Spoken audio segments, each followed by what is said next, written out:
तो आज के सेशन में भी हमें पढ़ना है भारतीय संविधान का ऐतिहासिक विकास।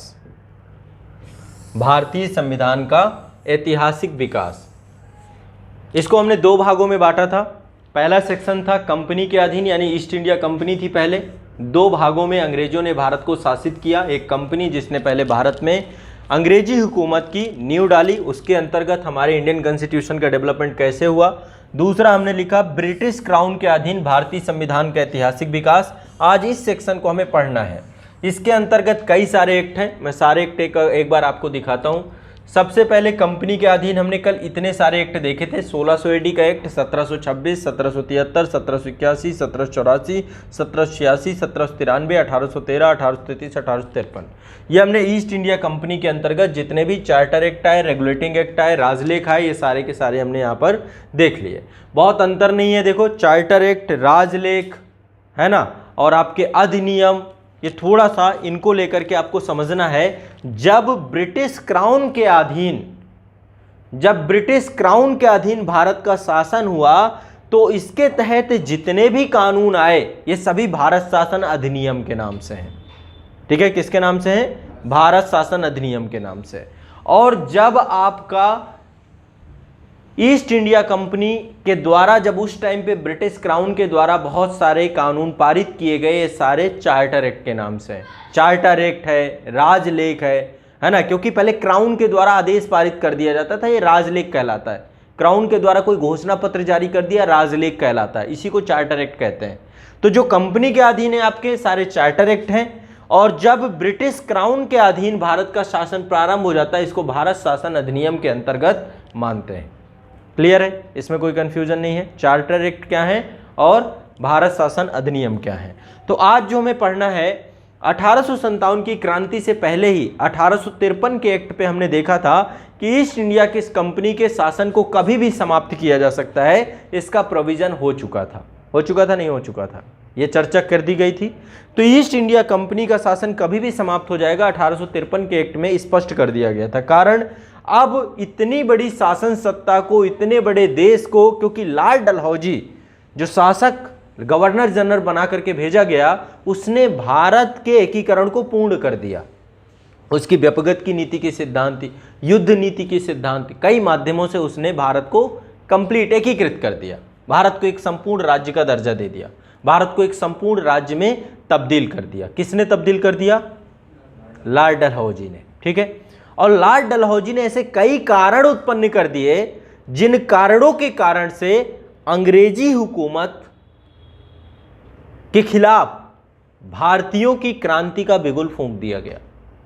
1857 की क्रांति कोई ऐसा नहीं कि अनायास उत्पन्न हो गई, बहुत लंबे समय से ये एक असंतोष चल रहा था शासकों में। लॉर्ड वेलेस्ली के टाइम पीरियड से असंतोष प्रारंभ हो गया था, 1798 से।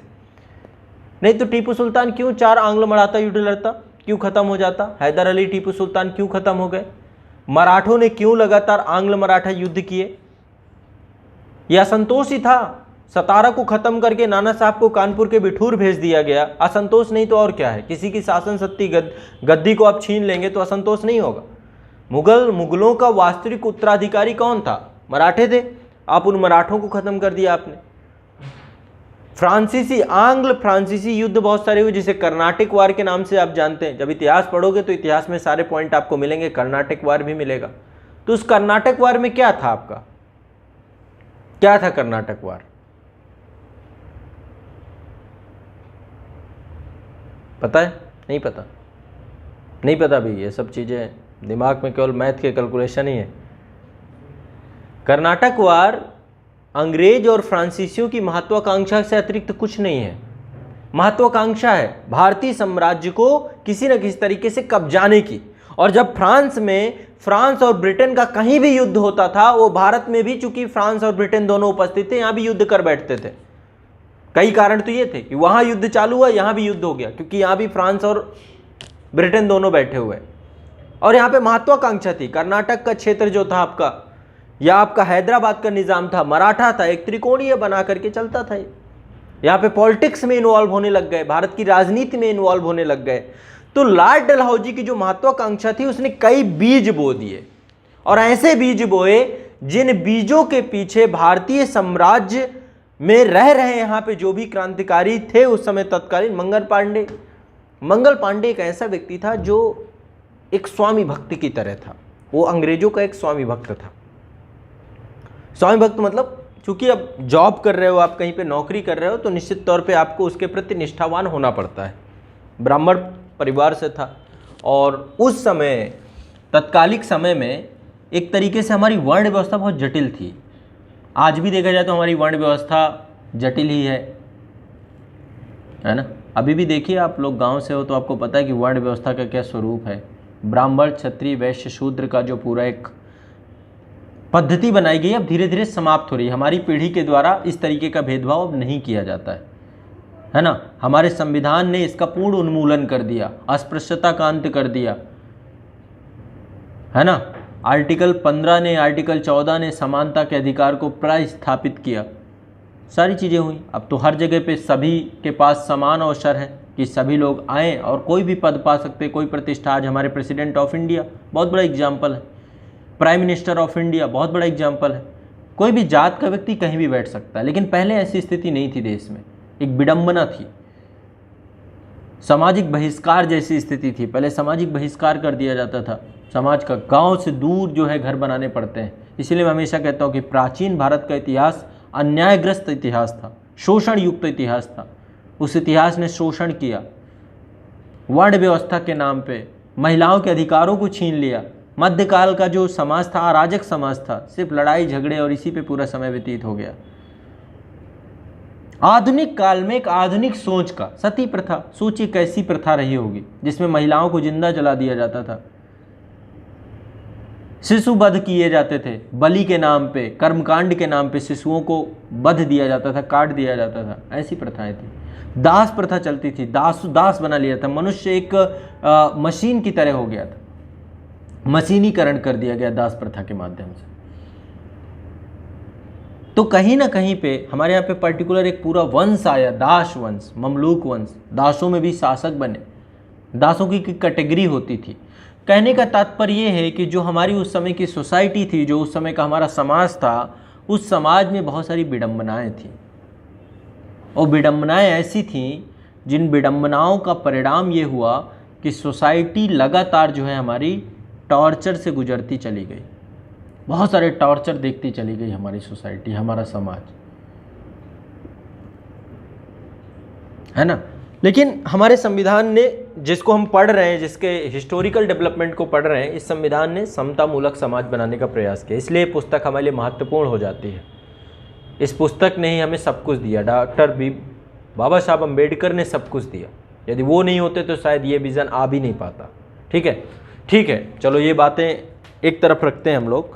मेरा कहने का तात्पर्य ये था कि लाल डलहौजी के टाइम पीरियड पे जो मंगल पांडे के द्वारा 1857 की क्रांति की गई और उसके बाद इतना बड़ा चेंज आया कि कंपनी का शासन ही समाप्त हो गया। समझिए, मंगल पांडे इस पूरे विद्रोह का, 1857 के विद्रोह का इतना बड़ा परिणाम कि वहाँ की ब्रिटेन की शासन सत्ता डायरेक्ट भारत आ गई।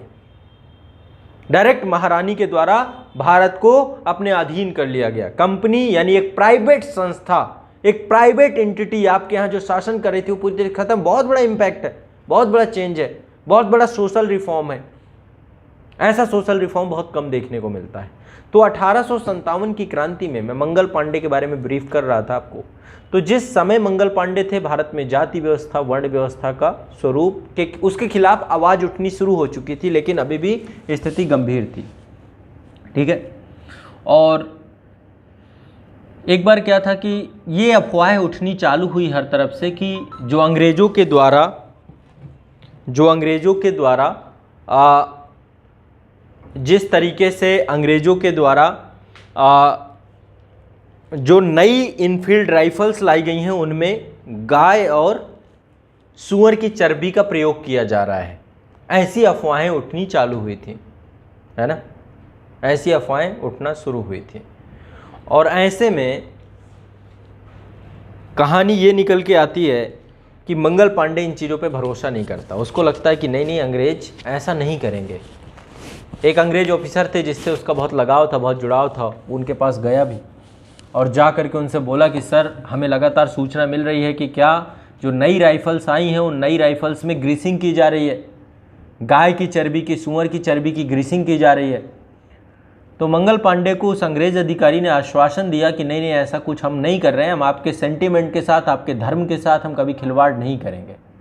गाय और सूअर की चर्बी हम क्यों यूज़ करेंगे?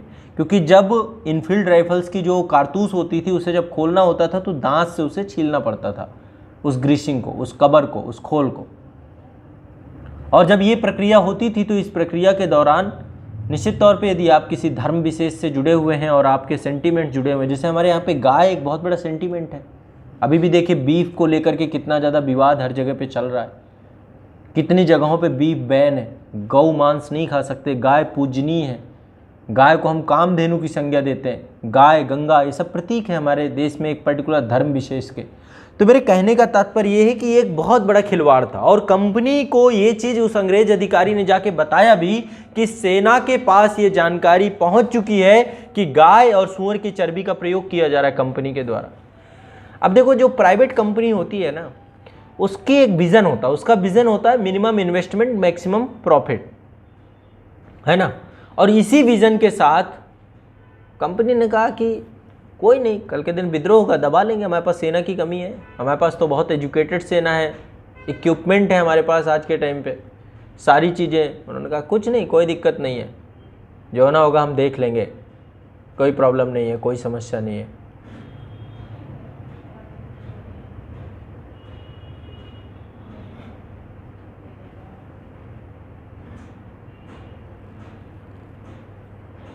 अब ऐसे में सोचिए, मतलब आपको आपके मरने की चेतावनी दी जा रही कि अब आप मरने वाले हो, आपको लग रहा है नहीं नहीं कुछ नहीं होने वाला, लगातार ये कंटिन्यूअस रखा गया। एक दिन मंगल पांडे भगवान शिव को जल चढ़ा के आ रहे थे।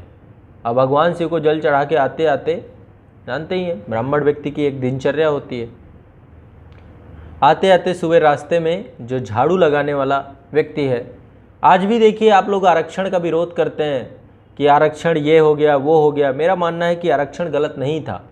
यदि जिसको आरक्षण आज गलत लग रहा हो वो एक बार जो है रोड में जो झाड़ू लगाने वाले लोग हैं, जो गंदगी साफ करने वाले लोग हैं, जो कचरा उठाने वाले लोग हैं, इनकी तरफ दृष्टिपात करें कि किस क्षेत्र से आते हैं, किस वर्ण व्यवस्था से आते हैं, किस जाति से आते हैं। कितने ब्राह्मण हैं जो कि गंदगी करते हैं, गंदगी उठाते हैं, कितने क्षत्रिय हैं जो कि गंदगी उठाते हैं, कितने वैश्य हैं जो कि गंदगी उठाते हैं। क्यों एक जाति विशेष को वो काम सौंप दिया आपने? झाड़ू लगाते मिल जाएगा आपको कोई? अभी इतने एजुकेटेड सोसाइटी में आप बैठे हुए हैं, फिर आरक्षण क्यों नहीं होना चाहिए? है कोई डेटा? कोई डेटा निकाल के दे सकता है, पब्लिश कर सकता है कि हमारे यहाँ पे सभी जातियों के लोग ये काम करने लग गए? ये काम सिर्फ एक जाति को क्यों दे दिया गया भाई? यदि एक जाति को दे दिया गया तो आज उस जाति के उत्थान को लेकर के यदि काम किया गया संविधान के द्वारा, तो इसमें बुराई क्या है? सोचिए, जितने लोग ये आ जाते हैं ना अपना ढोल लेकर के बजाने के, आरक्षण आरक्षण आरक्षण। डॉक्टर बाबा साहब नहीं होते तो शायद ये समतामूलक समाज नहीं बन पाता। और बाबा साहब की सोच ये नहीं थी कि हमेशा आजीवन दिया जाएगा ये व्यवस्था। उन्होंने कहा तो महज 10 वर्षों के लिए है ये व्यवस्था, लेकिन अब इसको क्या किया गया कि टूल्स बना दिया गया। और जब कोई चीज टूल्स बन जाती है, राजनीतिक हथियार बन जाता है, तो निश्चित तौर पे उसका दुरुपयोग ही किया जाता है। एक दुरुपयोग हो गया आरक्षण का। अब आज के टाइम पे आरक्षण का जो वास्तविक लाभ पहुंचना चाहिए अभी वो भी नहीं पहुंचा, डिस्ट्रीब्यूट नहीं हुआ। आप में से कोई आरक्षण विरोधी व्यक्ति तो नहीं बैठा हुआ? ऐसा तो नहीं कि आप लोग को लगता हो कि भाई दर्द ये तो होगा आपको कि मेरे 100 नंबर आ रहे हैं, सामने वाले के 50 नंबर आ रहे हैं, इसका चयन हो रहा है, मेरा नहीं हो रहा। ये दर्द तो आपको होगा और होना लाजमी भी है। लेकिन आप अपनी सामाजिक व्यवस्था को तो समझिए, किस ताने बाने को हम बदलने के लिए निकले हैं। हम ये नहीं चाह रहे हैं कि कोई अयोग्य व्यक्ति आ जाए, कोई अयोग्य व्यक्ति पहुंच जाए। हम तो ऐसा ताना बाना बुनना ही नहीं चाहते। लेकिन जरूरी क्या है? समाज को समता मूलक बना के रखना।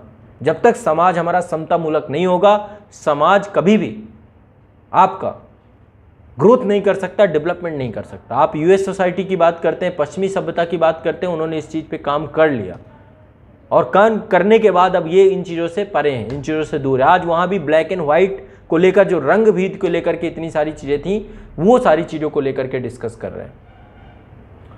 अरे बिल्कुल शैलेंद्र कुमार जी, बेटा मैं नहीं कह रहा कि इतना अंतर होता है, जितना भी अंतर होता हो, लेकिन जो एक ये आप लोगों का दर्द है कि पर्टिकुलर इस सब्जेक्ट में या इस एग्ज़ाम में मेरे इनकी कट ऑफ अलग है, हमारी कट ऑफ अलग है, लेकिन आप उसका एक मर्म समझिए।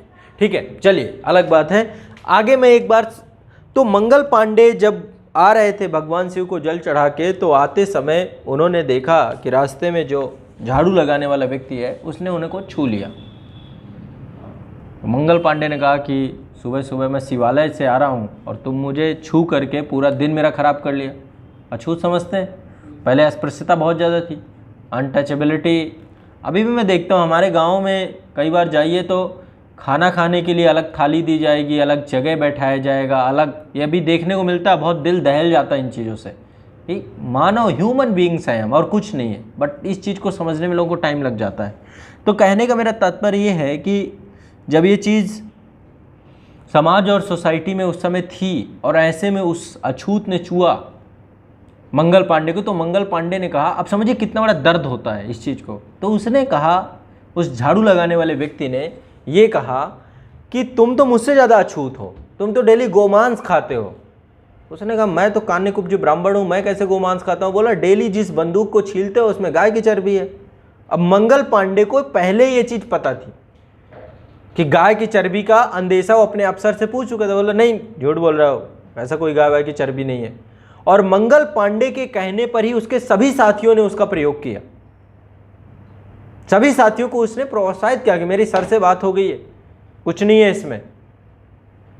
और जब फाइनली उस दिन उस व्यक्ति ने कहा, फिर एक कहते हैं कि उस दौरान एक पर्शियन पर्सन था, एक पादरी था, उस पादरी को अंग्रेजों के साथ कुछ उसका कुछ विवाद हो जाता है ना।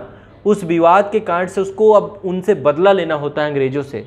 तो वो मंगल पांडे को ढूंढ के लाता है और ला करके उसकी पूरी बटालियन के लोगों के कुछ प्रमुख लोगों को ले जा करके उस फैक्ट्री को दिखाता है जहाँ पे गाय और सुअर की चर्बी को गलाया जा रहा था और उन बंदूकों की कारतूसों में प्रयोग किया जा रहा था। जब मंगल पांडे अपने खुली आंखों से इसे देखता है तो देखने के बाद भागता भागता उस अंग्रेज ऑफिसर के पास जाता है और विद्रोह का चुनौती देकर के आ जाता है कि अब जो करना हो आप लोग कर लीजिए, हम इसका पूर्ण विरोध करते हैं।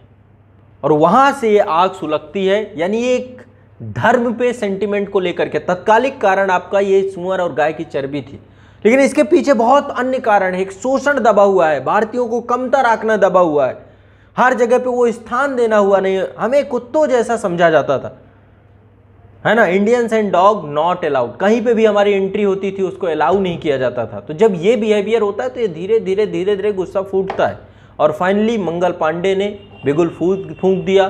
तत्कालीन उस समय जितने लोग उस समय असंतोष में थे उन लोगों ने भी उस चीज़ को लेकर के कंसर्न किया।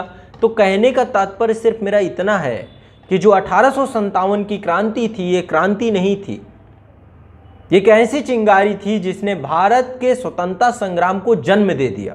इसीलिए बीडी सावरकर ने इसको भारत का प्रथम स्वतंत्रता संग्राम बोला। यहां से वो चिंगारी हुई जो आग की लपटों में निकली और आने वाले 100 साल के अंदर भारत आजाद हो गया, है ना। तो मैं इसी विषय के बारे में चर्चा कर रहा हूं।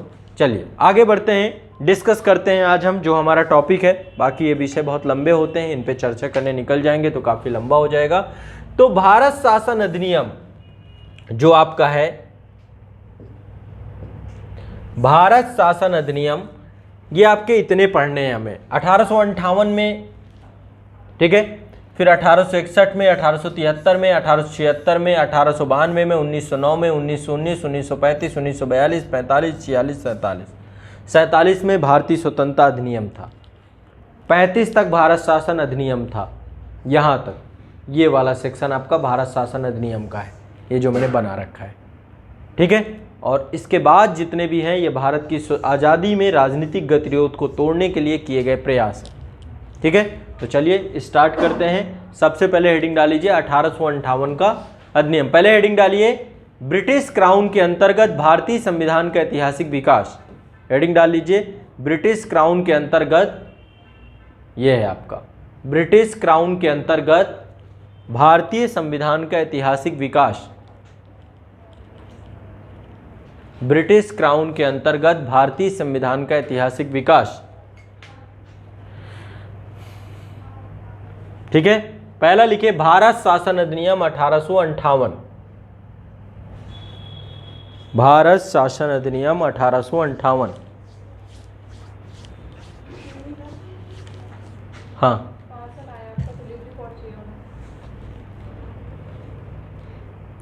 भारत शासन अधिनियम 1858 1751।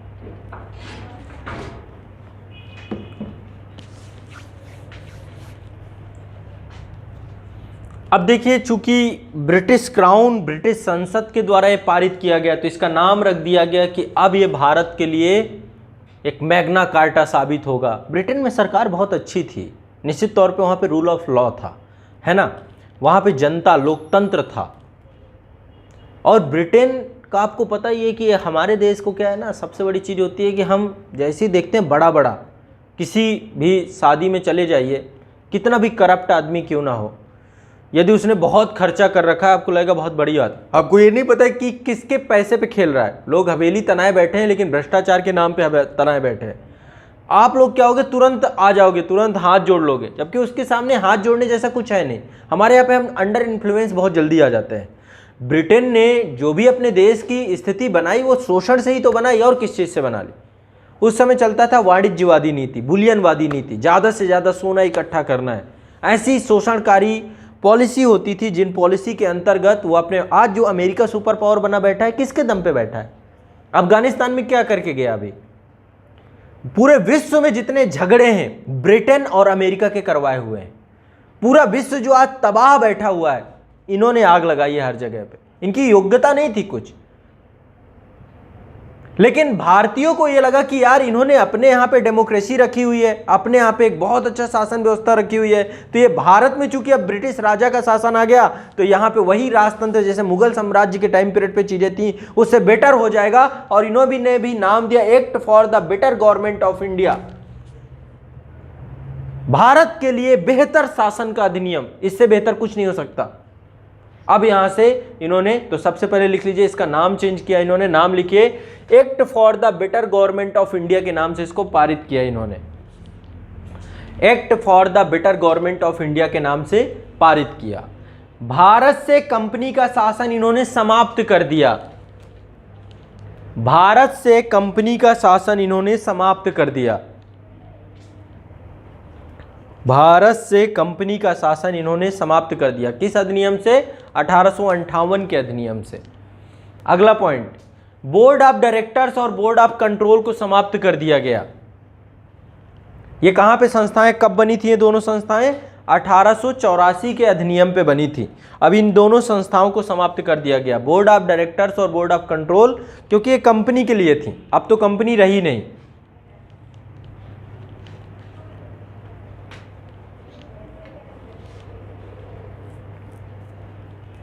बोर्ड ऑफ डायरेक्टर्स और बोर्ड ऑफ कंट्रोल को समाप्त कर दिया गया। अगला पॉइंट, ब्रिटिश मंत्रिमंडल में एक सदस्य के रूप में, ब्रिटिश मंत्रिमंडल में एक सदस्य के रूप में भारत के राज्य सचिव की नियुक्ति कर दी गई। ब्रिटिश मंत्रिमंडल में एक सदस्य के रूप में भारत के राज्य सचिव की नियुक्ति कर दी गई। यानी एक कैबिनेट होती है, आप भी जानते हैं। देखिए, मैं थोड़ा सा यहाँ पे हल्का सा डिस्कस कर देता हूँ। कुछ ऐसा ढांचा है, आर्टिकल 14 जो आपकी है भारतीय संविधान का अनुच्छेद 14 है ना, मैं इसको यहाँ पे दिखा देता हूँ। भारतीय संविधान का आर्टिकल 74, वैसा ही वहाँ पे भी रहा होगा कुछ। 74 में मंत्रिपरिषद की बात की गई है, ठीक है। 74, 75 और 78 प्रधानमंत्री, ठीक है। ये आपकी मिनिस्ट्री ऑफ काउंसिल है, सबसे पावरफुल बॉडी हमारे यहाँ पे कोई होती है तो यही होती है, एमओसी होती है, मिनिस्ट्री ऑफ काउंसिल, मंत्रिपरिषद बोलते हैं। इसके अंदर कई बॉडी होती हैं। एक होता है कैबिनेट, है ना, दूसरा होता है, 4 बॉडी होती हैं। दूसरा होता है राज्य मंत्री, राज्य मंत्री। पहला होता है मंत्रिमंडल, मंत्रिमंडल, ठीक, इसी को कैबिनेट बोलते हैं, सबसे पावरफुल। मिनिस्ट्री ऑफ काउंसिल में 4 प्रकार के मंत्री होते हैं, जिसमें से कैबिनेट या मंत्रिमंडल सबसे पावरफुल होता है। दूसरा होता है राज्य मंत्री स्वतंत्र प्रभार, स्वतंत्र प्रभार, ये भी पावरफुल बॉडी होती है। इसके बाद तीसरे होते हैं राज्य मंत्री, चौथे होते हैं उपमंत्री, उपमंत्री। अब उपमंत्री लगभग समाप्त हैं, इस बार कोई भी उपमंत्री नहीं बनाया गया, ठीक है। इनका काम होता है इनकी मदद करना, इनकी मदद करना, मदद करने के लिए बनाए जाते हैं ये, ठीक है। तो यहाँ पे ये जो कैबिनेट है, ब्रिटेन में भी जो ये कैबिनेट है, क्योंकि ये सिस्टम हमने वहीं से अडॉप्ट किया है, तो कैबिनेट में भारत सचिव बना दिया गया, एक पद बना दिया गया भारत सचिव का, ठीक है। क्या बना दिया गया? भारत सचिव का पद बना दिया गया। क्लियर है? भारत सचिव का एक पद बना दिया गया। Board of control, board of directors खत्म, क्या बना दिया गया? भारत सचिव। और जो भारत सचिव का पद बनाया गया, इस भारत सचिव को 15 सदस्यीय परिषद दे दी गई इसके मदद के लिए। बोर्ड ऑफ कंट्रोल में 6 सदस्य थे, अब इसको 15 सदस्यीय कर दिया गया। लिख लीजिए इसको। उसकी सहायता के लिए 15 सदस्यीय भारत परिषद दे दी गई। उसकी सहायता हेतु 15 सदस्यीय भारतीय परिषद का गठन किया गया। 15 सदस्यीय भारतीय परिषद का गठन किया गया। इसके 8 सदस्य ब्रिटिश सरकार द्वारा, इसके 8 सदस्य ब्रिटिश सरकार द्वारा, इसके 8 सदस्य ब्रिटिश सरकार द्वारा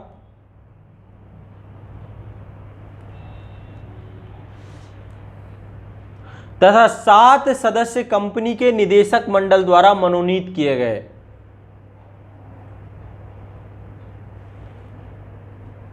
7 सदस्य कंपनी के निदेशक मंडल द्वारा मनोनीत किए जाते थे। 8 सदस्य ब्रिटिश सरकार के द्वारा, 7 सदस्य कंपनी के निदेशक मंडल के द्वारा मनोनीत किए जाते थे।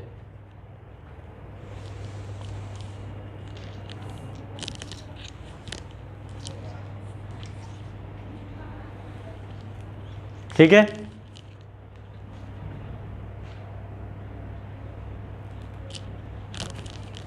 अगला पॉइंट, भारतीय मामलों पे ब्रिटिश संसद का सीधा नियंत्रण स्थापित हो गया। अब सीधा ब्रिटिश पार्लियामेंट ही भारतीय मामलों पर ब्रिटिश संसद का सीधा नियंत्रण स्थापित हो गया।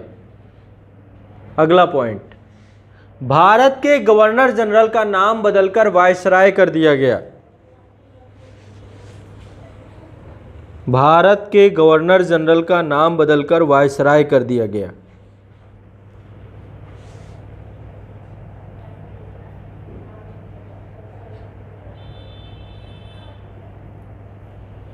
अगला पॉइंट, भारत के शिक्षित वर्ग द्वारा इसे अपने अधिकारों का मैग्ना कार्टा कहा गया। भारत के शिक्षित वर्ग द्वारा इसे अपने अधिकारों का मैग्ना कार्टा कहा गया। भारत के शिक्षित वर्ग द्वारा इसे अपने अधिकारों का मैग्ना कार्टा कहा गया।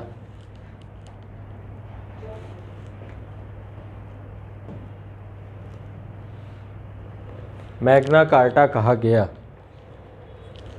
ठीक है। नेक्स्ट लिखिए, भारत शासन अधिनियम 1861। भारत शासन अधिनियम 1861 जल 3 वर्ष के बाद, चूंकि देखिए जैसे ही कंपनी का शासन वहाँ पे 1857 की क्रांति हुई, उन्हें एक मौका मिला। आनन फानन में 1858 का अधिनियम पारित कर दिया, क्योंकि कंपनी के शासन को समाप्त करके अपने कैप्चर में लेना था, समय नहीं दे सकते थे। लेकिन फिर इत्मीनान से 1861 3 साल के बाद एक और अधिनियम पारित हुआ, जिस अधिनियम में पूर्ण व्यवस्था की गई। ठीक है। पोर्टफोलियो सिस्टम, विभागीय प्रणाली। पोर्टफोलियो का मतलब जैसे अभी विभाग होते हैं ना, वित्त मंत्रालय है ना, विदेश मंत्रालय, ऐसे करके मंत्रालय बांटे चालू किए गए। पोर्टफोलियो सिस्टम का जन्म हुआ यहाँ पे। ठीक है। तो सबसे पहले लिखिए, सबसे पहला पॉइंट लिखिए, भारत के संवैधानिक विकास का सूत्रपात यहां से अब प्रारंभ होता है।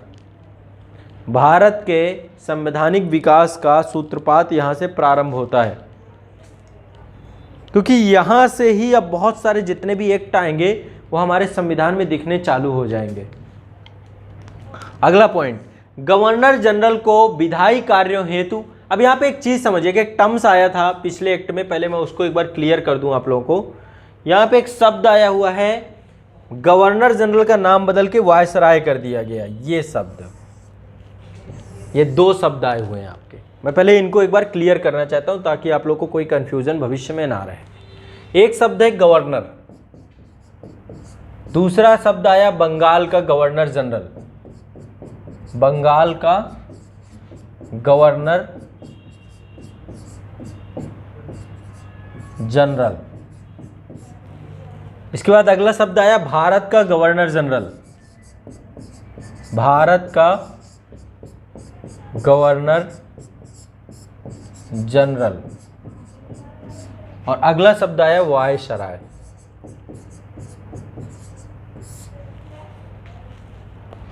ये 4 सेंटेंस आए हैं।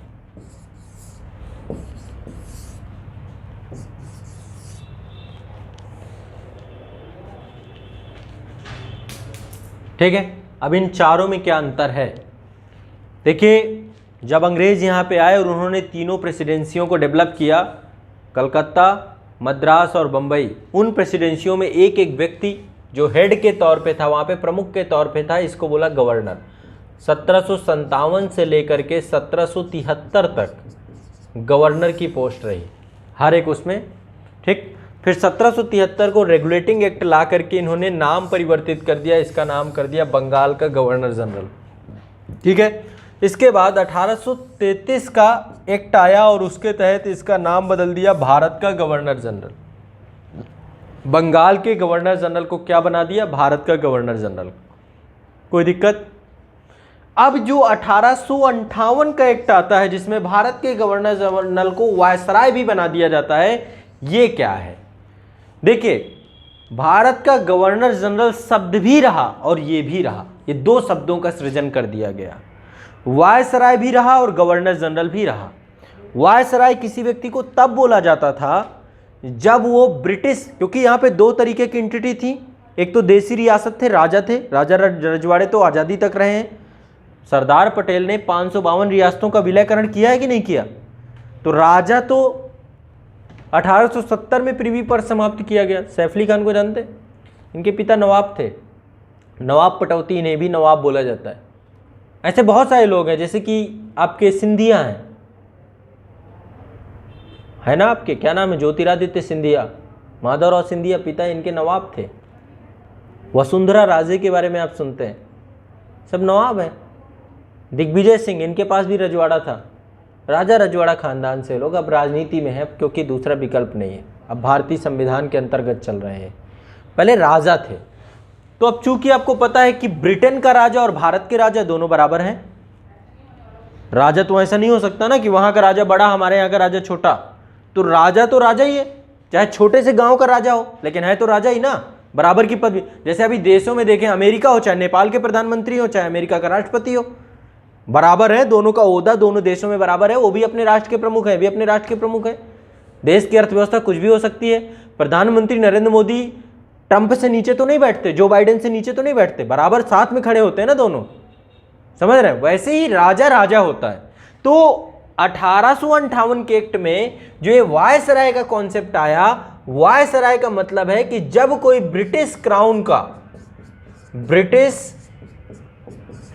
का जो आपका ब्रिटिश क्राउन है, जब ब्रिटिश क्राउन का कोई भी प्रतिनिधि, यानी कि ब्रिटिश क्राउन के प्रतिनिधि के तौर पे ये व्यक्ति एक ही है, नाम अलग अलग है, कभी ये भारत का गवर्नर जनरल बन जा रहा है, कभी वायसराय बन जा रहा है। तो जब ये भारत के किसी राजा के पास मिलने जाएगा, भारत के किसी राजा से डील करेगा, तो जब किसी राजा के पास जाएगा तो किसका प्रतिनिधि बन के जाएगा? ब्रिटिश क्राउन का प्रतिनिधि बन के जाएगा। तब इसे क्या कहा जाएगा? वायसराय कहा जाएगा। और जब इसे भारत का गवर्नर जनरल कब कहा जाएगा? जब ब्रिटिश प्रांतों का अधिपति बना बैठा होगा। यहाँ पे ब्रिटिश प्रांत थे, जैसे हमारे यहाँ पे बहुत सारे प्रांत हैं अभी, वैसे ही यहाँ पे ब्रिटिश प्रांत थे। उन प्रांतों का प्रमुख के तौर पे भारत का गवर्नर जनरल होगा, और जब यहाँ के राजाओं के साथ डील करेगा तो वायसराय बन जाएगा ये। कोई दिक्कत समझ में आया कि नहीं आया? हाँ, समझ में आया कि नहीं आया ये बताओ। इतनी बात समझ में आई कि नहीं आई? मैंने जो बोला क्लियरिटी हुई आप लोगों को थॉट्स में कि गवर्नर क्या है? जब यहाँ पे तीनों प्रेसिडेंसी बनी, अंग्रेज भारत आए, उन प्रेसिडेंसियों का जो हेड बनाया गवर्नर को बनाया। 1773 का एक्ट बना के कलकत्ता के गवर्नर को क्या बोल दिया उन्होंने? बंगाल का गवर्नर जनरल बना दिया। 1833 का एक्ट बना के बंगाल के गवर्नर जनरल को भारत का गवर्नर जनरल बना दिया, और 1858 का एक्ट पारित करके उन्होंने भारत के गवर्नर जनरल को वायसराय नाम दे दिया। बताओ, कोई तकलीफ नहीं? इतना समझ में आ गया ना, दिमाग में बैठ गया ना? और वायसराय कब एक ही व्यक्ति था, उसको वायसराय भी कहा जाता था, उसको भारत का गवर्नर जनरल भी कहा जाता था। अंत तक चला है। लॉर्ड माउंटबेटन भारत के गवर्नर जनरल थे, वायसराय भी थे। वायसराय तब थे जब वो जब भारतीय राजाओं से मिलते थे, और जब वो अपने शासन सत्ता पे हेड के तौर पे बैठते थे तो गवर्नर जनरल होते थे। इसमें तो कोई डाउट नहीं है ना? नहीं है ना? कोई भी नहीं? बस इतनी सी बात है।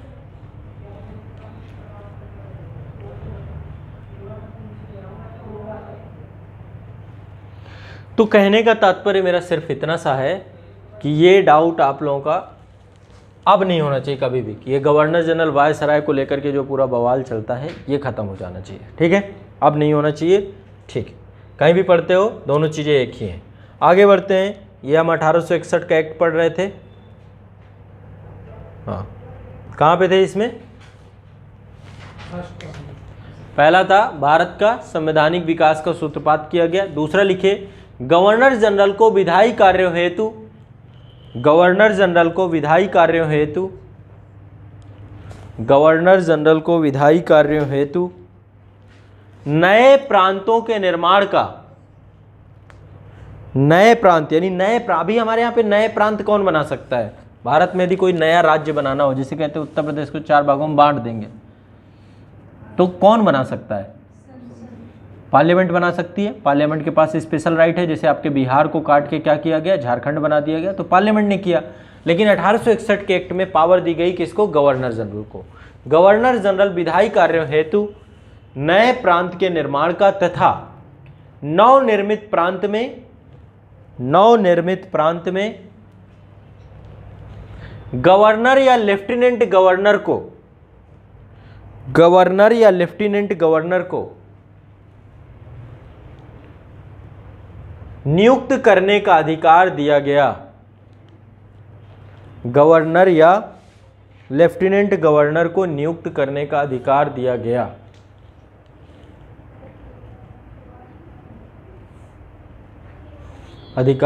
गया।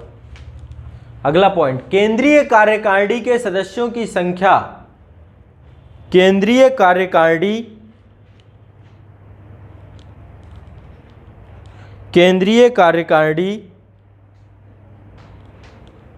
के सदस्यों की संख्या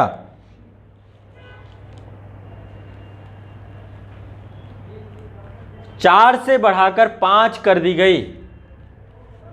चौथा सदस्य कौन जुड़ा था? लॉर्ड मैकाले विधिवेत्ता के तौर पे। अब एक और नया व्यक्ति आ गया आपका। केंद्रीय कार्यकारिणी के सदस्यों की संख्या 4 से बढ़ाकर 5 कर दी गई। पांचवा जो था ये वित्तवेत्ता था। वित्त, यहां पे गलत लिखा हुआ है। 5वें सदस्य का वित्तवेत्ता, वित्त मतलब समझ रहे हैं ना, फाइनेंस वगैरह की जानकारी होना अनिवार्य थी उसे। ठीक है, नेक्स्ट अगला पॉइंट, भारत परिषद को विधायी संस्था बनाया गया। भारत परिषद कहाँ थी? 15 सदस्यों की, जो भारत सचिव के साथ थी, उसको विधायी संस्था बना दिया गया। भारत परिषद को विधायी संस्था बना दिया गया, यानी कानून निर्माण करने की संस्था। ठीक है, तो विधि का काम कौन करता था? भारत परिषद, ब्रिटेन से। और यहाँ पे एग्जीक्यूट करने का काम कौन करता था, एग्जीक्यूशन का काम कौन करता था, गवर्नर जनरल की परिषद। लेकिन गवर्नर जनरल की परिषद भी कानून बना सकती थी, नए राज्यों के निर्माण की शक्ति दे ही दी गई थी, ठीक है, बाकी कानून भी बना सकती थी। उसके पास एक विधान परिषद भी दे दी गई, 6 से 12 सदस्यों की विधान परिषद बना दी गई। तो अगला लिख लीजिए, गवर्नर जनरल की विधान परिषद की सदस्य संख्या 6 से 12 कर दी गई। गवर्नर जनरल की विधान परिषद की सदस्य संख्या 6 से 12 कर दी गई। विभागीय प्रणाली की शुरुआत की गई। विभागीय प्रणाली की शुरुआत की गई। विभागीय प्रणाली यानी पोर्टफोलियो सिस्टम, मंत्रिमंडल, मंत्रियों का पद देना, है ना, इसी को बोलते हैं पोर्टफोलियो सिस्टम। जब कभी भी पूछें आपसे कि पोर्टफोलियो सिस्टम कब प्रारंभ हुआ या मंत्रिमंडलीय प्रणाली कब शुरू हुई, विभागीय प्रणाली कब शुरू हुई, तो क्या लिखेंगे आप, ठीक है, कब से स्टार्ट हुआ, क्लियर है। अगला नेक्स्ट, गवर्नर जनरल को अध्यादेश जारी करने का अधिकार प्रदान किया गया। गवर्नर जनरल को अध्यादेश जारी करने का अधिकार प्रदान किया गया। गवर्नर जनरल को अध्यादेश जारी करने का अधिकार प्रदान किया गया।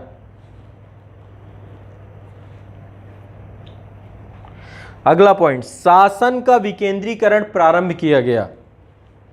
शासन का विकेंद्रीकरण प्रारंभ किया गया।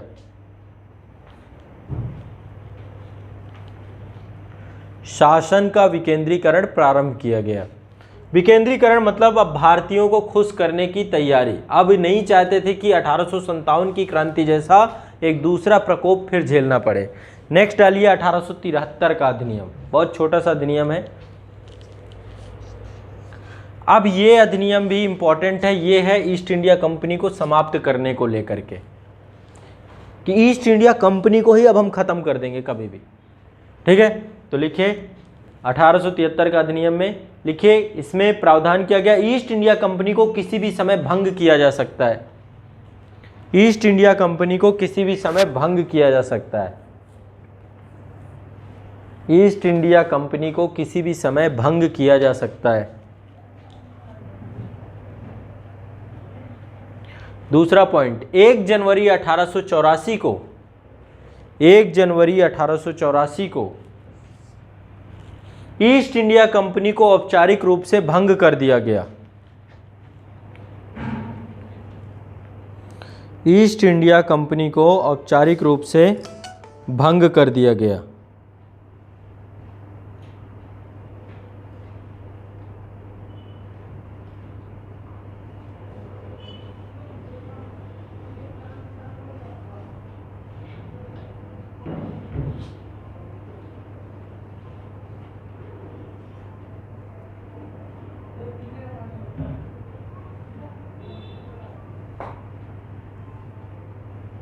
ठीक है, हो गया।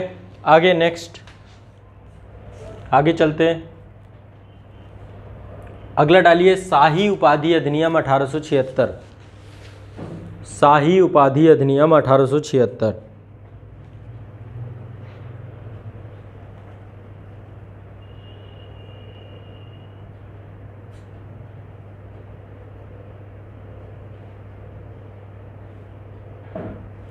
शाही उपाधि अधिनियम 1876। अब इसमें क्या हुआ, सबसे पहले गवर्नर जनरल की केंद्रीय कार्यकारिणी में 6वां सदस्य लाया गया। पहले कितने थे, 5 हो गए थे, अब एक और आ गया। लिखिए, गवर्नर जनरल की केंद्रीय कार्यकारिणी में 6ठे सदस्य की नियुक्ति की गई और इसके पास पीडब्ल्यू डिपार्टमेंट था, लोक निर्माण विभाग। उसे लोक निर्माण विभाग सौंपा गया। उसे लोक निर्माण विभाग सौंपा गया।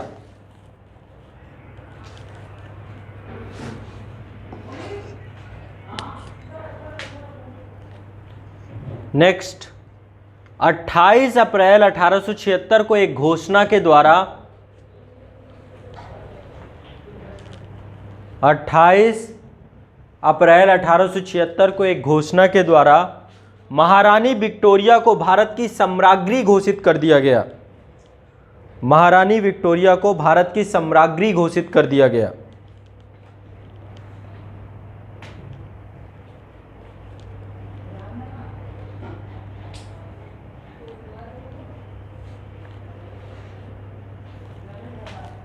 ठीक है,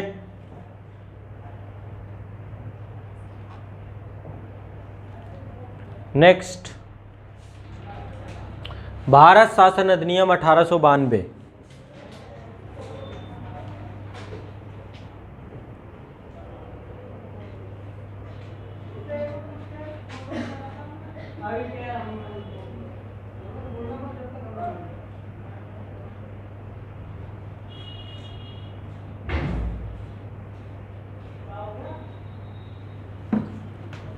नेक्स्ट है आपका भारत शासन अधिनियम 1992। इसमें लिखिए, केंद्रीय विधान परिषद में अतिरिक्त सदस्यों की संख्या बढ़ाकर, अब विधान परिषद में बढ़ाई गई, एक एक करके भी मैंने आपको क्लियर कर दिया। इसमें विधान कार्यप्रणाली में 6 हो गए थे, वहाँ पे पीडब्ल्यू डिपार्टमेंट आ गया, वहाँ पे 12 थी संख्या, 12 को बढ़ाकर 16 कर दिया गया। यहाँ पे 92 में लिखिए, केंद्रीय विधान परिषद, विधान परिषद मतलब जो विधायिका का काम कर रही है। कार्यपालिका में 6 सदस्य, गवर्नर जनरल की कार्यपालिका है, मंत्रिमंडल, समझ रहे हैं, एक एक डिपार्टमेंट आ रहा है, ये विधान परिषद है जिसका काम है कानून निर्माण का। तो केंद्रीय विधान परिषद में अतिरिक्त सदस्यों की संख्या बढ़ाकर न्यूनतम 10 और अधिकतम 16 नियत कर दी गई।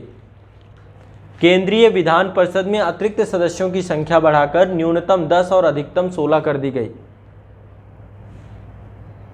निर्वाचन की पद्धति का आरंभ किया गया।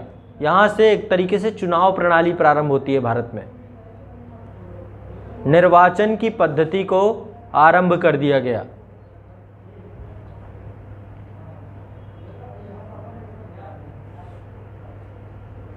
नेक्स्ट, प्रांतीय परिषदों के गैर सरकारी सदस्य, प्रांतीय परिषदों के गैर सरकारी सदस्य, प्रांतीय परिषदों के गैर सरकारी सदस्य नगर पालिका, जिला बोर्डों, विश्वविद्यालय तथा वाणिज्य मंडल द्वारा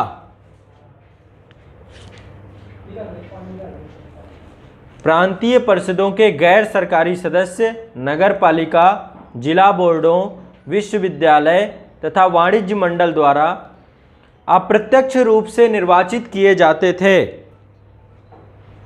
अप्रत्यक्ष रूप से निर्वाचित किए जाते थे।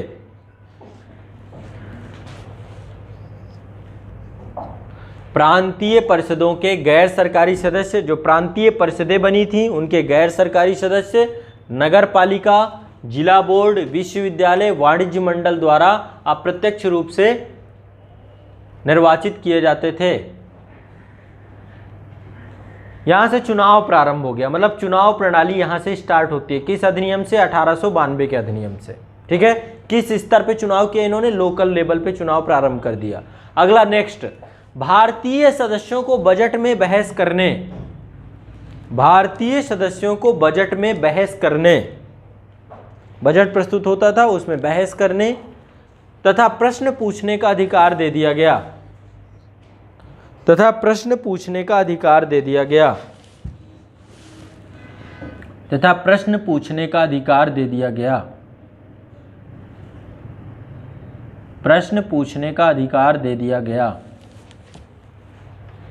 अंशतः संसदीय शासन प्रणाली की शुरुआत हो जाती है यहीं से।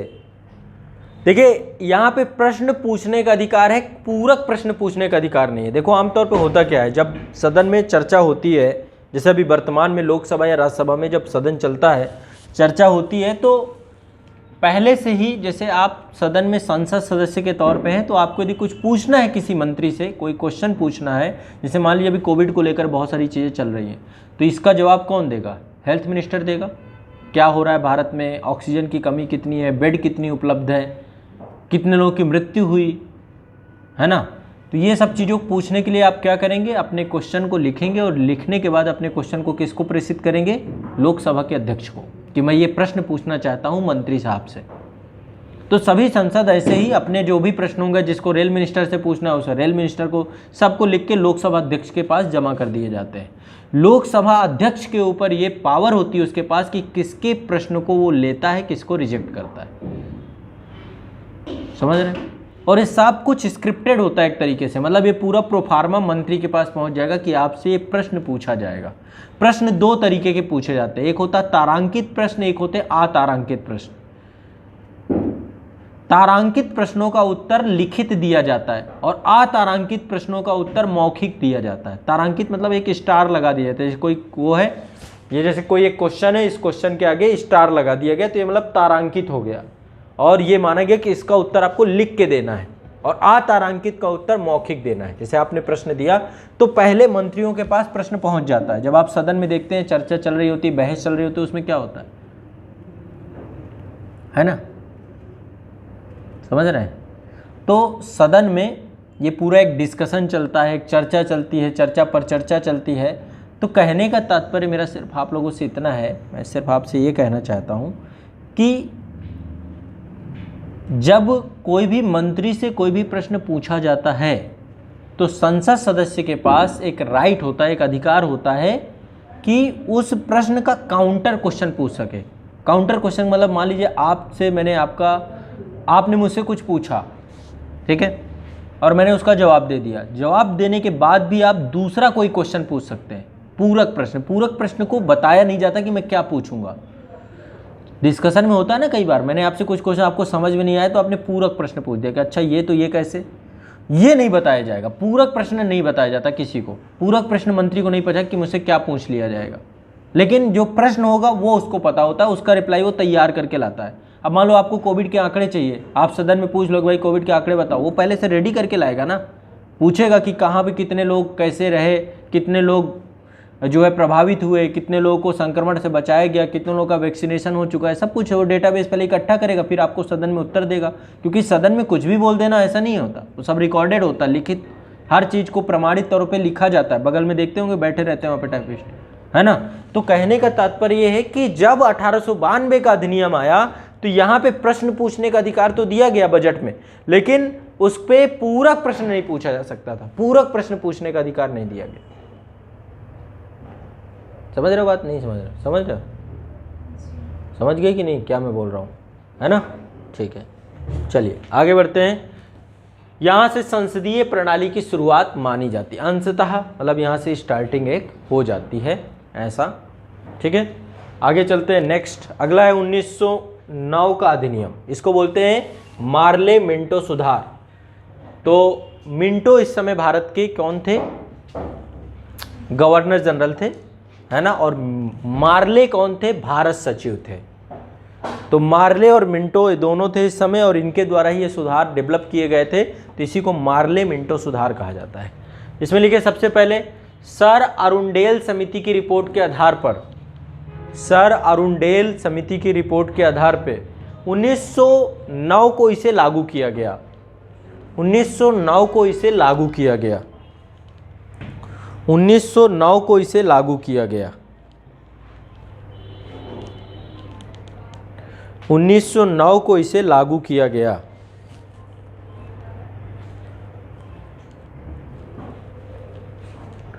ठीक है। आगे केंद्रीय विधान परिषद में, केंद्रीय विधान परिषद में अतिरिक्त सदस्यों की संख्या 16 से बढ़ाकर 60 कर दी गई। केंद्रीय विधान परिषद में अतिरिक्त सदस्यों की संख्या 16 से बढ़ाकर 60 कर दी गई। 16 से बढ़ाकर 60 कर दी गई। अगला, विधान परिषद पहले 16 थी, अब 60 हो गई। क्लियर हो रहा है ना? 92 में 16 की गई थी, 10 से 16, वहाँ यहाँ पे कितनी हो गई? 60। अगला, मुसलमानों के लिए एक पृथक निर्वाचन क्षेत्र की व्यवस्था कर दी गई।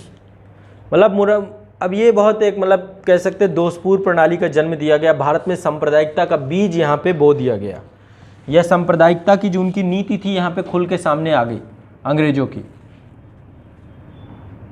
फूट डालो राज करो की नीति, ये अंग्रेजों की एक बहुत बड़ी मुखर नीति है ना। तो फूट डालो राज करो की नीति जो है उनकी खुल के सामने आ गई। कैसे सामने आ गई?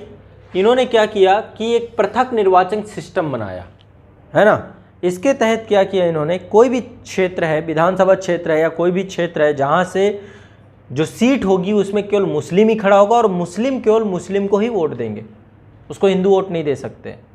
अब आप खुद सोचिए, मान लीजिए गाजियाबाद क्षेत्र है, यदि यहाँ पे ये व्यवस्था कर दी जाए कि यहाँ से मुस्लिम कैंडिडेट ही खड़ा होगा और मुस्लिम कैंडिडेट को केवल मुस्लिम ही वोट देंगे, और जबकि वो प्रतिनिधित्व सबका कर रहा है, हिंदू आबादी का भी कर रहा है, बाकी सबका कर रहा है, तो ऐसे में कल के दिन जब वो जीत के आएगा तो उसको कौन, आधी आबादी तो इसको एक्सेप्ट ही नहीं करेगी ना, क्योंकि उसने चुना ही नहीं। तो ये कितनी दोषपूर्ण प्रणाली थी, और इस प्रणाली को जन्म दिया अंग्रेजों ने, और भारत में यहीं से सांप्रदायिकता खुल के सामने आ गई, हिंदू मुस्लिम की राजनीति खुल के सामने आ गई। अंग्रेजों का मानना था बस इनको लड़ाओ और शासन करो, यदि ये शांत रहेंगे तो फिर कब हम शासन कर पाएंगे। तो फूट डालो राज करो की नीति, है ना। लिखिए इसको,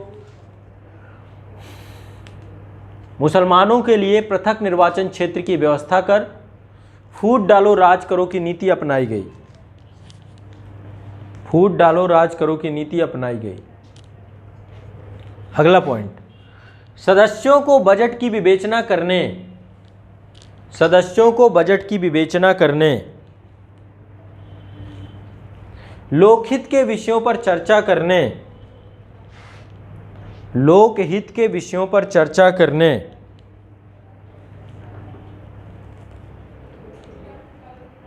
अनुपूरक प्रश्न पूछने का अधिकार प्रदान किया गया। अनुपूरक प्रश्न पूछने का अधिकार प्रदान किया गया। अनुपूरक प्रश्न पूछने का अधिकार प्रदान किया गया। मतदान का अधिकार नहीं दिया गया।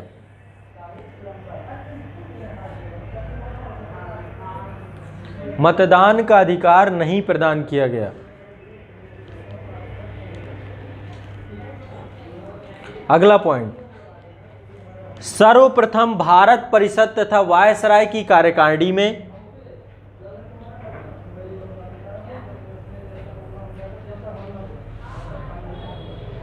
सर्वप्रथम भारत परिषद तथा वायसराय की कार्यकारिणी परिषद में सर्वप्रथम भारत परिषद तथा वायसराय की कार्यकारिणी परिषद में भारतीय सदस्यों को सम्मिलित किया गया।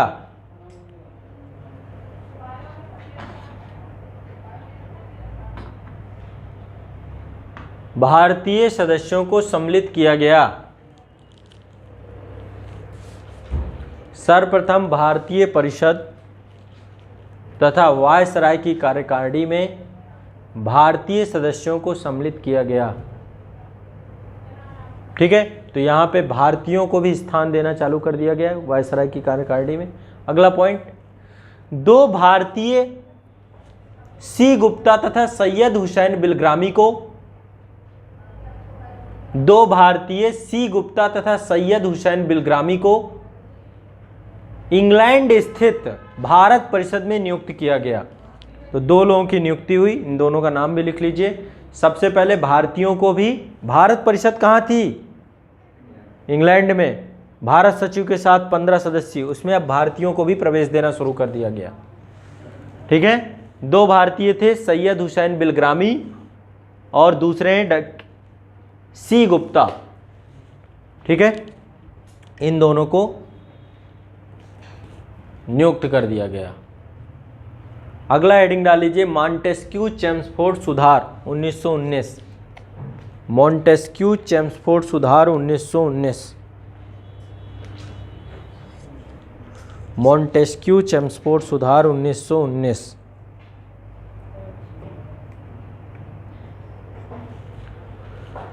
लिखिए इसमें, सर्वप्रथम उत्तरदायी शासन शब्द का स्पष्ट प्रयोग किया गया। यहाँ पे जो मॉन्टेस्क्यू हैं भारत सचिव हैं, चेम्सफोर्ड कौन है? भारत के गवर्नर जनरल हैं। इन दोनों के नाम पे ही ये 1919 का अधिनियम है।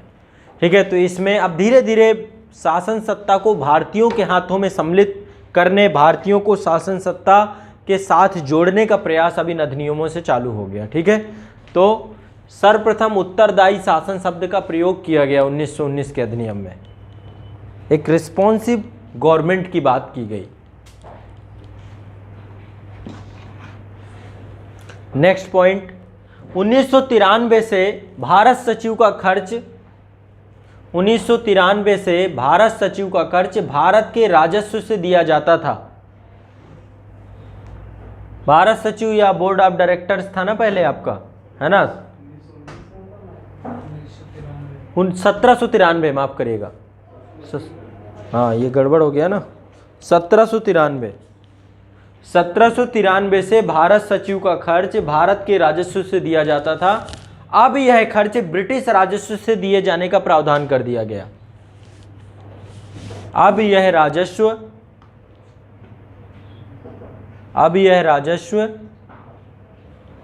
ब्रिटिश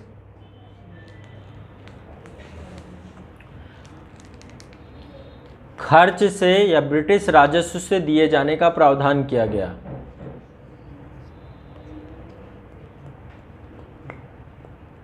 प्रत्यक्ष चुनाव प्रणाली अपनाई गई। प्रत्यक्ष चुनाव प्रणाली अपनाई गई। प्रत्यक्ष चुनाव प्रणाली अपनाई गई। महिलाओं को भी मताधिकार दिया गया। महिलाओं को भी मताधिकार दिया गया।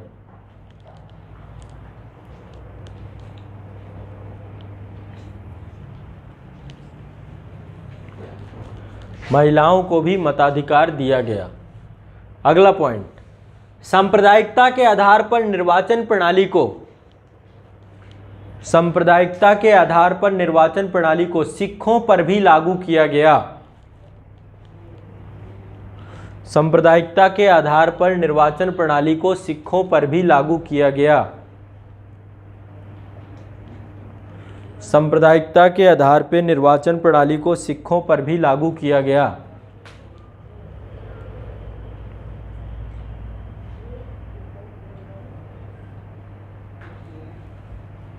अगला पॉइंट, केंद्र में द्विसदनात्मक विधायिका स्थापित की गई।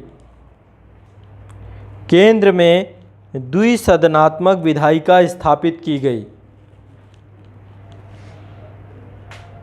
केंद्र में द्विसदनात्मक विधायिका स्थापित की गई।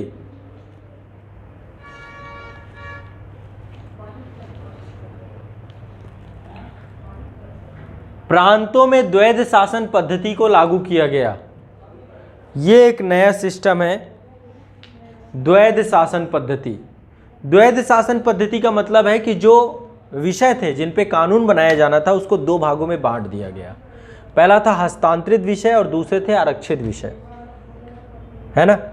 और जो आरक्षित विषय थे, जो रिजर्व विषय थे, वो गवर्नर जनरल को दे दिए गए, और जो हस्तांतरित विषय थे वो भारतीयों को दे दिए गए, विधान परिषद को दे दिए गए, जिसमें भारतीय सदस्य थे। यानी कि अब कुछ विषयों पर कानून बनाने का काम गवर्नर जनरल की विधायिका करती थी, कार्यपालिका करती थी, और विधान परिषद जिसमें भारतीय सदस्य भी सम्मिलित थे, कुछ विषयों पर कानून वो बनाते थे जो उन्हें हस्तांतरित किए गए। तो प्रांतों में द्वैध शासन कब लागू हुआ? 1919 के अधिनियम से यह प्रश्न पूछा जाता है। द्वैध शासन का मतलब है डायआर्की, दो लोगों का शासन, दो लोगों के द्वारा कानून निर्माण करने की जो ये पावर है, इसी को ही हम डायआर्की कहा जाता है या द्वैध शासन कहा जाता है, दोहरा शासन। ठीक है, तो प्रांतों में द्वैध शासन कब लागू हुआ? याद रखिएगा इस चीज को, ये क्वेश्चन कई बार पूछा है। प्रांतों में द्वैध शासन, और द्वैध शासन पद्धति के जो जन्मदाता है वो है नियोलिल कार्टिन। लिख लीजिए, लियोनिल कार्टिस। लियोनिल कार्टिस ये पर्सन है, इसी ने द्वैध शासन को जन्म दिया। इसके अलावा अगला पॉइंट है, भारत में लोक सेवा आयोग का गठन किया गया। 1919 के अधिनियम से ही लोक सेवा, पब्लिक सर्विस कमीशन को भी यहाँ पे जन्म दिया गया, जिसकी तैयारी आप लोग कर रहे हैं। तो 1919 का अधिनियम बहुत इंपॉर्टेंट हमारे लिए इसलिए हो जाता है। ठीक है, नेक्स्ट अगला अधिनियम है आपका 1935 का अधिनियम, भारत शासन अधिनियम 1935। भारत शासन अधिनियम 1935।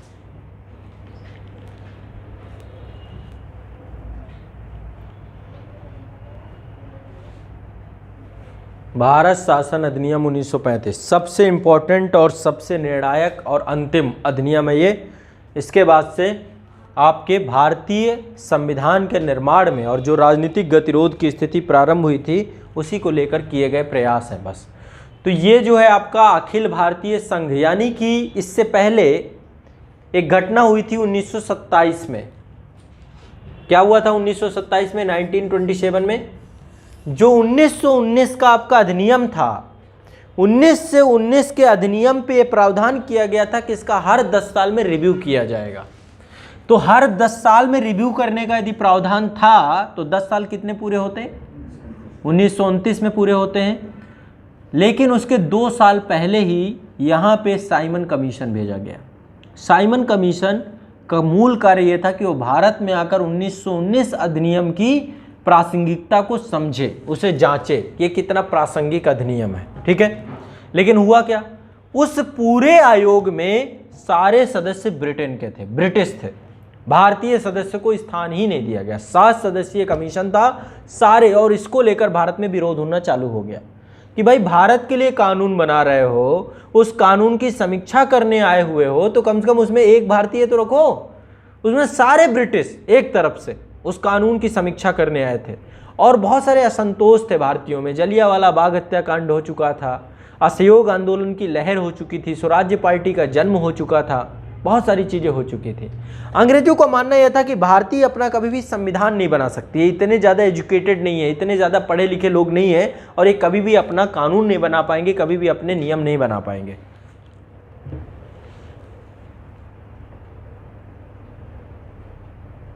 और इसका दुष्परिणाम क्या निकलता है, इसका दुष्परिणाम ये निकलता है कि कहीं ना कहीं पे भारत में बड़े स्तर पे, पूरे भारत में हर जगह पे व्यापक आंदोलन चालू हो गए साइमन कमीशन के खिलाफ, ठीक है। और फाइनली इसी साइमन कमीशन पे लाला लाजपत राय की मौत हो जाती है, उनको लाठी चार्ज किया जाता है और लाठी चार्ज में उनकी मौत हो जाती है। परिणाम स्वरूप फिर भगत सिंह और उनके मित्रों के द्वारा सैंडर्स की हत्या की जाती है, लाहौर षड्यंत्र की घटना होती है ना। और फिर इसके बाद भारत में सविनय अवज्ञा आंदोलन चालू हो जाता है। मोतीलाल नेहरू उस समय थे स्वराज्य पार्टी में। मोतीलाल नेहरू के द्वारा ये चैलेंज एक्सेप्ट किया जाता है कि भारतीय अपना संविधान खुद बना सकते हैं, एक अच्छा संविधान बना सकते हैं। क्योंकि हमारे संविधान की डिमांड क्या थी, हमारे संविधान की डिमांड थी कि हमें फंडामेंटल राइट दिए जाएं, हम वो मौलिक अधिकारों को बनाएं जो हमारी मानवीय गरिमा को बढ़ाएं। तब जाके मोतीलाल नेहरू ने एक नेहरू रिपोर्ट को जन्म दिया। 1928 में उन्होंने नेहरू रिपोर्ट बनाई, जिसमें मौलिक कर्तव्यों सहित, मौलिक अधिकारों सहित विभिन्न प्रकार के विषयों की बात कही। तो 1927 में आया साइमन कमीशन ने असंतोष को बढ़ा दिया भारतीयों के, और असंतोष के परिणाम स्वरूप नेहरू रिपोर्ट आई। इसके बाद ब्रिटिशर्स को लगा कि अब क्यों ना, जब हम अगला अधिनियम लेकर के आए, इसमें भारतीयों को साथ में जोड़ें, सभी को बुलाएं और बुला करके एक सम्मेलन करें। 3 सम्मेलन हुए गोलमेज सम्मेलन के नाम से, ठीक है। 3 गोलमेज सम्मेलन ब्रिटेन में हुए। पहला गोलमेज सम्मेलन आपका 1930 में हुआ, फर्स्ट 1930 में हुआ। इसमें कोई नहीं सम्मिलित हुआ, डॉक्टर भीमराव अम्बेडकर गए थे, बाकी कोई नहीं सम्मिलित हुआ, कांग्रेस नहीं गई इसमें। दूसरा गोलमेज सम्मेलन आपका 1931 में हुआ। इसी समय सविनय अवज्ञा आंदोलन चल रहा था। गांधी इरविन पैक्ट हुआ मार्च 1931 में, और पैक्ट के माध्यम से इस पूरे आंदोलन को समाप्त कर दिया गया और गांधी गए इस सम्मेलन में। कांग्रेस की सहभागिता हुई, डॉक्टर अंबेडकर भी थे इस सम्मेलन में। इसके बाद तीसरा गोलमेज सम्मेलन हुआ। इस सम्मेलन में गांधी असंतुष्ट हो गए, जो उन्हें चाहिए था उन्होंने देखा कि सब हमारे विपरीत ही काम हो रहा है। तीसरा गोलमेज सम्मेलन 1932 पे हुआ, और फाइनली 1932 का ये गोलमेज सम्मेलन ने भारत में एक और विकट समस्या को जन्म दे दिया, वो था कम्युनल अवार्ड। रैमजे मैकडोनाल्ड उस समय वहाँ के ब्रिटिश प्रधानमंत्री थे, उनके द्वारा जो पृथक निर्वाचन पद्धति थी उसका विस्तार कर दिया गया, और हिंदू धर्म के अंदर जो हरिजन थे उनके ऊपर भी ये थोप दिया गया, लाद दिया गया, उनको भी पृथक निर्वाचन पद्धति का भागीदार बना लिया गया। और इसका दुष्परिणाम ये हुआ कि गांधी जो है पूना में यरवदा जेल में थे इस समय, सविनय अवज्ञा आंदोलन के कारण से गिरफ्तार कर लिए गए थे। गांधी वहीं पर जो है अनशन करना चालू कर देते हैं। फिर डॉक्टर भीमराव अम्बेडकर पहुंचते हैं। सितंबर 1932 में पूना पैक्ट होता है। गांधी नहीं चाहते थे कि हिंदू धर्म का विखंडन कर दिया जाए, क्योंकि विभाजन की जो एक प्रक्रिया चल रही है इसमें कई धर्मों को तो इन्होंने टारगेट कर लिया, अब हिंदू धर्म के अंदर से इस धर्म को भी तोड़ना चाहते हैं।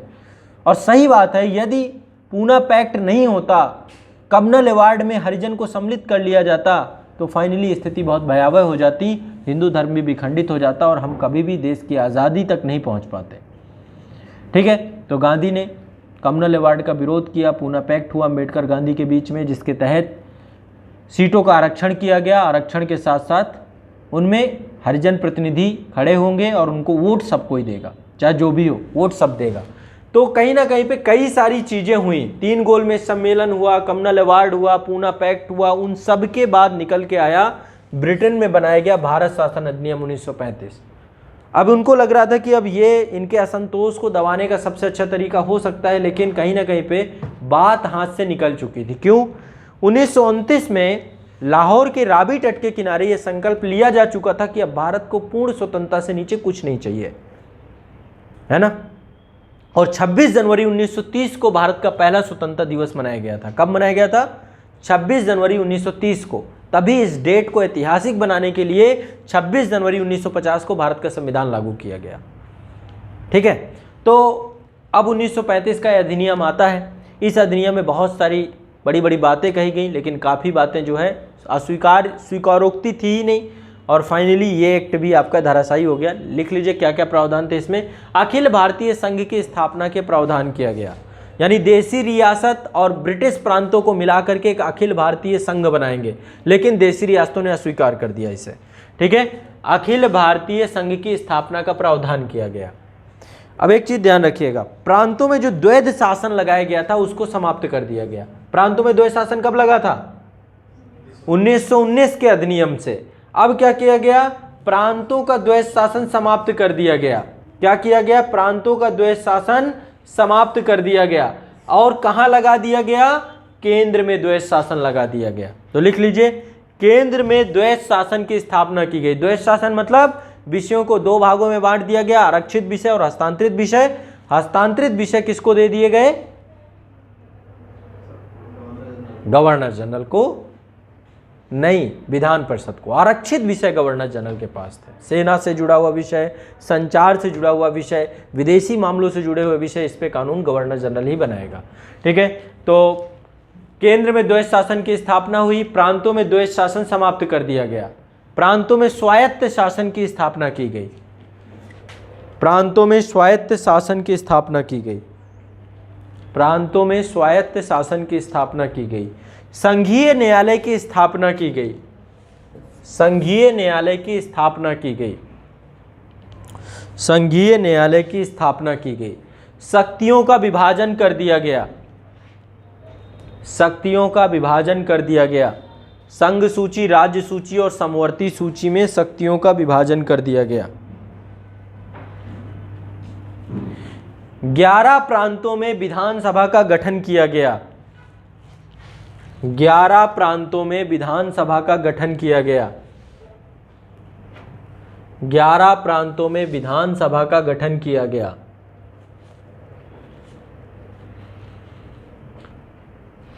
सांप्रदायिक निर्वाचन पद्धति का विस्तार कर, सांप्रदायिक निर्वाचन पद्धति का विस्तार कर उसमें आंग्ल भारतीयों, ईसाइयों, यूरोपियों, हरिजनों को शामिल कर लिया गया।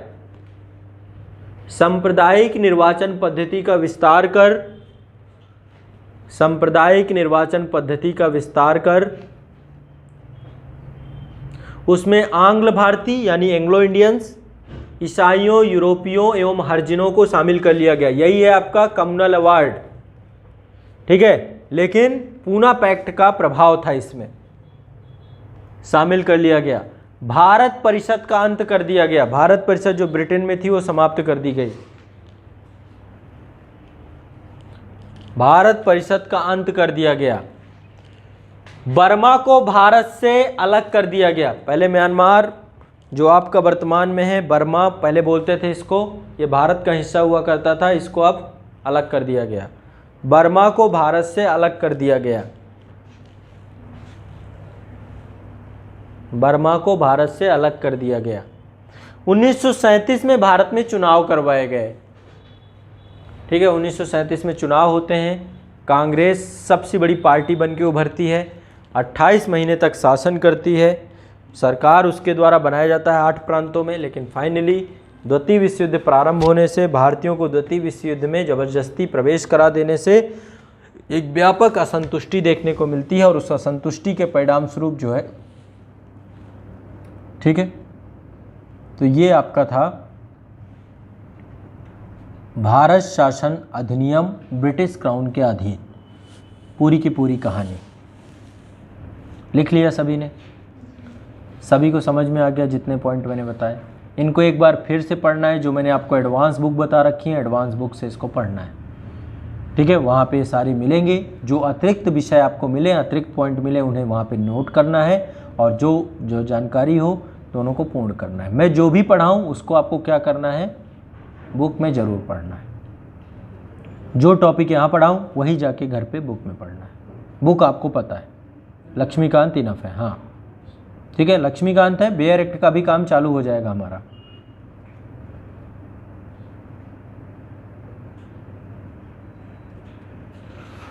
ये कौन है, डॉक्टर नवीन वीपी।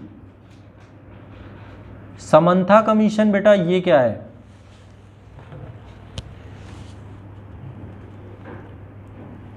अभी आगे हम लोग डिस्कस करेंगे। Thank you so much doctor साहब, कैसे हैं आप? अभी आगे हम डिस्कस करेंगे, आगे जो भी कमीशन आप लोगों के हैं, अब आगे सबको डिस्कस करेंगे। अभी बहुत सारा कुछ बचा हुआ है आपका, जितनी भी चीज़ें हैं सबको एक एक करके हम देखेंगे।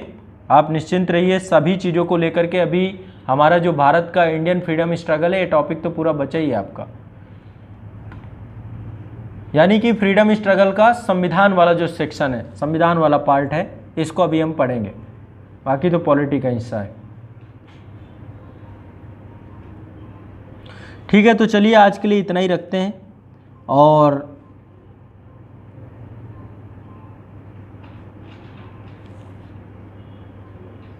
आगे की क्लास जो आपकी होगी, कल की क्लास पे हम पूरा जो भारत की संविधान सभा तक पहुंचने का प्रयास करेंगे, संविधान सभा के बारे में जानने का प्रयास करेंगे।